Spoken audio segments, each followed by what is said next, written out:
चले वतन की ओर डाल के प्रेम की डोर। हम चले वतन की ओर डाल के प्रेम की डोर। बाबा खींच रहा है आज सहज ही अपनी ओर।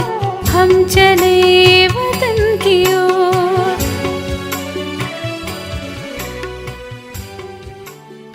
ஓம் சாந்தி. 30/9/1975 அவ்யக்த பாப்தாதா மதுபன். வாணியின் தலைப்பு: முழு கல்பத்திலும் விசேஷமான பங்கை செய்யக்கூடிய உயர்ந்த ஆத்மாக்களின் விசேஷங்கள். முழு கல்பத்தினுள் அனைத்து ஆத்மாக்களை விட உயர்ந்த வாழ்க்கை பாகத்தை செய்யக்கூடிய விசேஷமான ஆத்மா என்று தன்னை நினைக்கிறீர்களா? விசேஷ ஆத்மாக்கள், உங்களுடைய விசேஷங்கள் தொடக்கத்திலிருந்து கடைசி வரை என்னென்ன இருக்கின்றன மற்றும் நீங்கள் எந்த விசேஷ பங்கை செய்தீர்கள் என்பதை தெரிந்துள்ளீர்களா? ஒன்று, விசேஷமான காரியம் செய்ததின் காரணமாக விசேஷ ஆத்மா என்று கூறப்படுவது. மற்றொன்று, விசேஷ குணங்களின் பிரபாவத்தின் காரணமாக விசேஷ ஆத்மா என்று கூறப்படுவது. மூன்றாவது, பதவி மற்றும் தகுதியின் காரணமாக. மற்றும் நான்காவது, உறவு மற்றும் நெருக்கம் மூலமாக அநேகர்களுக்கு விசேஷ பிராப்தி செய்விக்கும் காரணமாக. இந்த அனைத்து விசேஷங்களை எதிரில் வைத்து இந்த 4 விதமான விசேஷங்கள் எந்த நிலை வரை வந்திருக்கிறது மற்றும் எத்தனை சதவிகிதத்தில் வந்திருக்கிறது என்று பாருங்கள். சத்யுகத்தின் தொடக்கத்தில் விசேஷ ஆத்மாக்கள் உங்களுடைய முதல் நிலை என்னவாக இருக்கிறது? அந்த விசேஷத்தை இன்று வரை பக்தர்கள் பாடிக்கொண்டே இருக்கிறார்கள். அதில் சம்பன்னம் மற்றும் சம்பூர்ணத்தின் மகிமை இருக்கிறது. அதுவோ அனைவரின் நினைவில் இருக்கிறது தான் அல்லவா? இப்பொழுது மேலே செல்லுங்கள். சத்யுகத்திற்கு பிறகு எங்கே வருகிறீர்கள்? திரேதாயுகம். அங்குள்ளதின் விசேஷம் என்ன? அங்குள்ள விசேஷமும் இந்தளவே பிரசித்தியானது. அதை இன்று வரை கலியுக தலைவர்கள் அந்த மாதிரிதான் இருக்க வேண்டும் என்று அதே ராஜ்யத்தின் கனவை பார்த்து கொண்டே இருக்கிறார்கள். ஏதாவது திட்டத்தை யோசித்தாலும் கூட உங்களுடைய 2வது நிலையை மிக விசேஷமானது என்று நினைத்து அதை எதிரில் வைக்கிறார்கள். இன்னும் மேலே செல்லுங்கள். திரேதாயுகத்திற்கு பிறகு எங்கே வருகிறீர்கள்? துவாபரயுகம். ஆனால் துவாபரயுகத்திலும் எங்கே வந்தடைந்திருக்கிறீர்கள்? துவாபரயுகத்திலும் ராஜ்ய சக்தியும் இருக்கிறது தான் இல்லையா? அங்கே தர்ம சக்தி மற்றும் ராஜ்ய சக்தி 2 துண்டாக பிரிந்து விடுகிறது. எனவே துவாபரயுகமாக ஆகிவிடுகிறது. தோ புர் 2 ஊர்கள் ஆகிவிட்டன இல்லையா? ஒன்று ராஜ்ய சக்தி, இன்னொன்று தர்ம சக்தி. இருந்தாலும் விசேஷ ஆத்மாக்கள் உங்களுடைய விசேஷ சம்ஸ்காரம் மறைந்து விடுவதில்லை. மற்ற தர்ம தந்தைகள் தர்ம சக்தியின் ஆதாரத்தில் தர்மத்தை ஸ்தாபனை செய்கிறார்கள். ஆனால் உங்களுடைய விசேஷங்களின் பூஜை, மகிமை மற்றும் வந்தனம் தொடங்கிவிடுகிறது. நினைவு சின்னங்களாக விசேஷ ஆத்மாக்கள் உங்களுடையதைத்தான் உருவாக்குகிறார்கள். குணத்தின் மகிமை விசேஷ ஆத்மாக்கள் உங்களுக்குத்தான் இருக்கிறது. ராஜ்ய துறையிலும் ராஜ்யம் செய்யும் பதவி மற்றும் ராஜாங்க சக்தி மற்றும் கம்பீரமும் இருக்கிறது. உங்களுடைய விசேஷங்களின் நினைவு சின்னமாக சாஸ்திரங்கள் உருவாகி விடுகின்றன. உங்களுடைய விசேஷங்கள் நினைவு வருகிறதா? நல்லது. இதையும் விட மேலே செல்லுங்கள். எங்கே வந்துவிட்டீர்கள்? கலியுகம். அதன் விசேஷம் என்ன? விசேஷ ஆத்மாக்கள் உங்கள் பெயரால் அனைத்து காரியங்களும் தொடங்குகின்றன. ஒவ்வொரு காரியத்தின் விதியிலும் உங்களுடைய விசேஷங்களின் வெற்றி செய்யப்படுகிறது. உங்களுடைய பெயரால் அநேக ஆத்மாக்களின் வாழ்க்கை நடந்து கொண்டிருக்கிறது. பெயரின் மகிமை இது கலியுகத்தின் விசேஷமாகும்.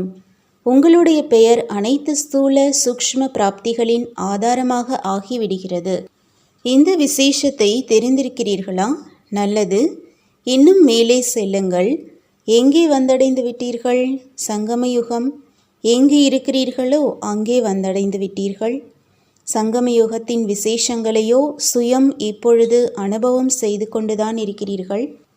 முழு கல்பத்தின் விசேஷங்களை எப்பொழுதும் நினைவில் வைத்து கொண்டே எப்பொழுதும் விசித்திரமான ஆன்மீக நடனம் செய்து கொண்டே இருக்கிறீர்கள். கோபியர்களின் நடனமோ மிகவும் பிரசித்தியானதுதான். அப்படியானால் நிரந்தரமாக நடனம் ஆடிக்கொண்டிருக்கிறீர்களா அல்லது நிகழ்ச்சி இருந்தால்தானா? இது உற்சாகத்தின் நடனமாகும். ஆனால் இந்த நடனத்தில் சம்பூர்ண பௌர்ணமியின் நடனம் பிரசித்தியானது. இதன் இரகசியம் என்ன? பௌர்ணமி என்றால் அதில் சம்பூர்ணத்தின் அடையாளம் வர்ணிக்கப்படுகிறது. இந்த நடனத்தின் விசேஷங்களை இன்று வரை வர்ணனை செய்து கொண்டிருக்கிறார்கள். அது எந்த விசேஷங்கள்? அந்த நேரத்து கோபியர்களின் விசேஷமாக என்ன இருந்தது? உங்களுடையதே விசேஷம்தான் இல்லையா? முக்கிய விசேஷமாக என்ன இருந்தது? இதில் 3 விஷயங்களை கூறுங்கள். ஒரு விசேஷம் இரவு பகலாக்கப்பட்டிருந்தது. பகல் என்றால் ஒவ்வொரு கோபியரின் வாழ்க்கையில் சதோப்பிரதான நிலையின் சூரியன் உதயமாகி இருந்தது. மனிதர்களை பொறுத்தவரை கும்பகர்ணனின் தூக்கத்தின் இரவு இருந்தது, அதாவது தமோபிரதான நிலை. இரண்டாவது விசேஷம் முழு நேரமும் பிரகாசமாக எரிந்து கொண்டிருக்கும் ஜோதியாக இருந்தார்கள். ஒரு எண்ண ரூபத்தில் கூட மாயா வர முடியாமல் இருந்தது. மாயா மயக்கமுற்று இருந்தது, மேலும் உணர்விழந்து இருந்தது. ஏனென்றால் அனைத்து பிரகாசமான ஜோதிகள் நிரந்தரமாக தந்தையின் நினைவிலேயே மூழ்கியிருந்தார்கள். மூன்றாவது விசேஷம் அனைவரின் கையோடு கை கோர்க்கப்பட்டிருந்தது. மேலும் தாளத்தோடு தாளம் சேர்ந்திருந்தது, அதாவது சம்ஸ்காரம் ஒத்துப்போயிருந்தது. அன்பு மற்றும் சகயோகத்தின் குழுவாக இருந்தது. நடனத்தில் வட்ட வடிவத்தில் ஆடுவார்கள் அல்லவா? வட்டம் என்றால் சக்கரம். இது சக்தி சொரூபம். இயற்கை மற்றும் மாயாவை சூழ்ந்து முற்றுகையிடுவதற்கான கோட்டையின் அடையாளமாகும். இவைகள்தான் விசேஷங்கள். எனவே இந்த நடனத்திற்கு விசேஷ மகத்துவமாக வர்ணனை செய்யப்பட்டிருக்கிறது. இதுதான் சங்கமயுகத்து விசேஷத்தின் மகிமை. எனவே அந்த மாதிரியான நடனம் நிரந்தரமாக இருக்க வேண்டும். எத்தனை தடவைகள் இந்த நடனத்தை செய்திருக்கிறீர்கள்? அநேக முறை செய்திருக்கிறீர்கள். பிறகு ஏன் சில நேரம் மறந்து விடுகிறீர்கள்? சம்ஸ்காரம் ஒத்துப்போவது என்றால் தாளத்தோடு தாளம் இணைந்திருப்பது. ஆனால் எப்பொழுது அந்த மாதிரி ஏதாவது சூழ்நிலை வருகிறது என்றால் என்ன கூறுகிறீர்கள்? அந்த நேரம் பக்தன், அதாவது பலகீனமானவராக ஆகிவிடுகிறீர்கள். சம்ஸ்காரத்தோடு ஒத்துப்போக வேண்டியதாக இருக்கிறது. இறக்க வேண்டியதாக இருக்கும். பணிந்து போக வேண்டியதாக இருக்கும். கேட்க வேண்டியதாக இருக்கும். மேலும் சகித்து கொள்ள வேண்டியதாகவும் இருக்கும். இது எப்படி முடியும்? அந்த மாதிரி கூறுவதினால் பக்தனாகி விடுகிறீர்கள். எனவே இப்பொழுது அந்த பக்த நிலையின் அம்சத்தின் வம்சத்தையும் அழித்து விடுங்கள். அப்பொழுதுதான் இந்த நடன மண்டலத்திற்குள் நுழைய முடியும். இல்லையென்றால் பார்ப்பவர்களாக ஆகிவிடுவீர்கள். எந்த மகிழ்ச்சி செய்வதில் இருக்கிறதோ அது பார்ப்பதில்லை. அப்படி தன்னுடைய அனைத்து விசேஷங்களையும் கேட்டீர்கள் இல்லையா? அந்த மாதிரி அனைவரையும் விட உயர்ந்த ஆத்மாக்களாக இருக்கிறீர்களா? அந்த மாதிரி அனைவரையும் விட உயர்ந்த ஆத்மாக்களுக்காக பாப் தாதாவிற்கும் வரவேண்டியதாக இருக்கிறது. நல்லது.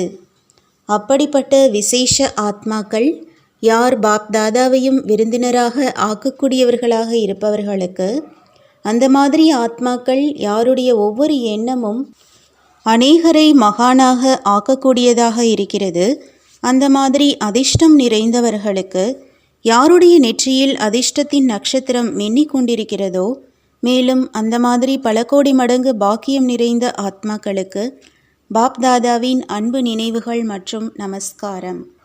ராசி ஒத்துப்போகுபவர்கள்தான் மாலையின் மணிகள் ஆவார்கள். அந்த மாதிரி நடனம் ஆடுபவர்கள் தயாராகி இருக்கிறீர்களா? சம்ஸ்காரங்களை ஒத்துப்போக வைப்பது என்றால் நடனத்தோடு நடனம் ஒருங்கிணைந்து இருப்பது.